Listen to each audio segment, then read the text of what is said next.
I step up to the mic, gonna make it swing. Feel the rhythm in your bones, let the music sing. Got that poppin' beat, gonna make you move. Dancing on the floor in the swinging groove. Clap your hands now, let the trumpets sound. Swinging to the left and swinging to the right, no room for worries. Just let go and be free.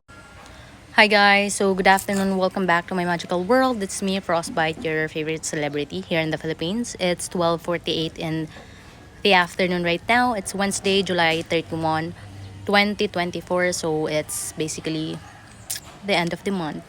So again, we are going to continue reading the book Mastery by Robert Greene. So let's turn the page. Okay. So we're on to page 5, 5 and 6. So listen up. All eyes on me, all ears muna. Okay, stop what you are doing and focus.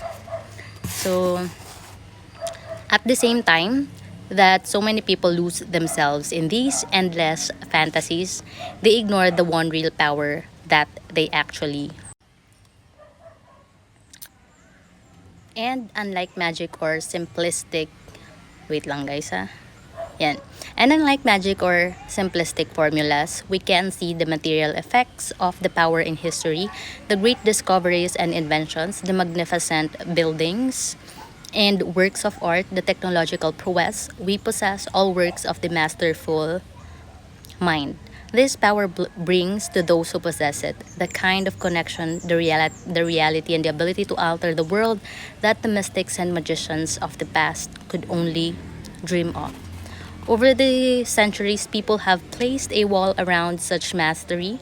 They have called it genius and have thought of it as inaccessible, that they have seen it as the product of privilege, inborn talent, or just the right alignment of the stars. They have made it seem as if it were as elusive as magic. Wait lang. Where are we? But that wall is imaginary. This is the real secret. The brain that we possess is the work of 6 million years of development, and more than anything else, this evolution of the brain was designed to lead us to mastery, the latent power within us all.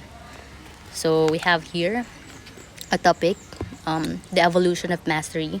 For 3 million years, we were hunter-gatherers, and it was through the evolutionary pressures of that way of life that the brain, so adaptable and creative, eventually emerged. Today we stand with the brains of hunter-gatherers in our heads. That is by Richard Leakey. So it is hard for us to imagine now, but our earliest human ancestors who have ventured out onto the grassland of East Africa after 6 million years ago, we were remarkably weak and vulnerable creatures. They stood less than 5 feet tall. They walked upright and could run on their 2 legs, but though were skinny, their arms could not provide much defense. They had no claw or fangs or poison to resort to it to if under attack. To gather fruits, nuts, and insects, or to scavenge dead meat, they had to move out into the open savanna where they become easy prey to leopards or packs of hyenas. So weak and small in the number, they might have easily become extinct. And yet, within the space of few million years, these rather physically unimpressive ancestors of ours transformed themselves into the most formidable hunters on the planet. What could possibly account for such a miraculous turnaround? So, you see guys that evolution is real. Okay, so we are striving to for the best of the best, like our technologically speaking, and as a human, collectively speaking. Okay, so some have speculated that it was their standing on 2 legs with which freed up the hands to make tools with their opposable thumbs and precision grip. But such physical explanation miss the point. Our dominance, our mastery does not stem from our hands, but from our brains, from our fashioning the mind into the most powerful instrument known in nature, far more powerful than any claw. And at the root of these mental transformation are two simple biological traits, the visual and the social, that primitive humans leverage into power. Okay, breathe in, breathe out, guys. Get your water. Yan. Stay dehydrated kasi you need that. I think uso yung trangkaso nowadays. And just so you know, just so you could take care of yourself. I'm just here to remind you, okay? So ayan, so I'm sure kasi makakalimutin kayong lahat na uminom ng tubig. You know that water is life, 'di ba?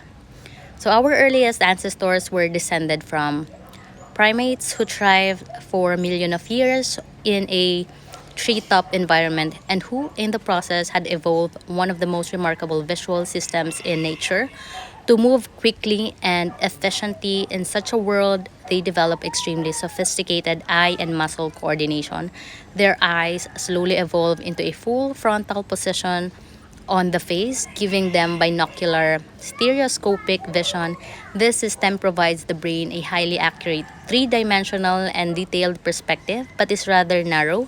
Animals that possess such vision, as opposed to eyes on the side or half side, are generally efficient predators like owls or cats. They use this powerful sight to home in on prey in the distance. Three living primates evolved this vision for a different purpose: to navigate branches and to spot fruits, berries, and insects with greater effectiveness. They also evolved elaborate color vision. When our earliest human ancestors left the trees and moved to the open grassland of savanna, they adopted an upright stance. Possessing already these powerful visual system, they could see far into the distance. For example, the giraffes and elephants might stand taller, but their eyes are on the sides, giving them instead a panoramic vision. By the way, this book, we have to set a certain standard para matapos natin siya in an accurate time. So we are reading 2 pages in a day. So kapag may time, we can read more. Pero yun na yung standard, guys, ha. So stay with me. So ayan. These allow them to spot dangerous predators far away on the horizon and detect their movement even in twilight. Given a few seconds or minutes, they could plot a safe retreat. At the same time, if they focus on what was nearest at hand, they could identify all kinds of important details in their environment, footprints and signs of passing predators, or the colors and shapes of rocks that they could pick up and perhaps use as tools. In the treetops, this powerful vision was built for speed seeing and reacting quickly. On the open grassland, it was the opposite. Safety and finding food relied upon slow, patient observation of the environment, on the ability to pick out details and focus on what they might mean. Our ancestors' survival depended on the intensity of their attention. The longer, the harder they looked, the more they could distinguish between an opportunity and a danger. If they simply scanned the horizons quickly, they could see a lot more, but this would overload the mind with information.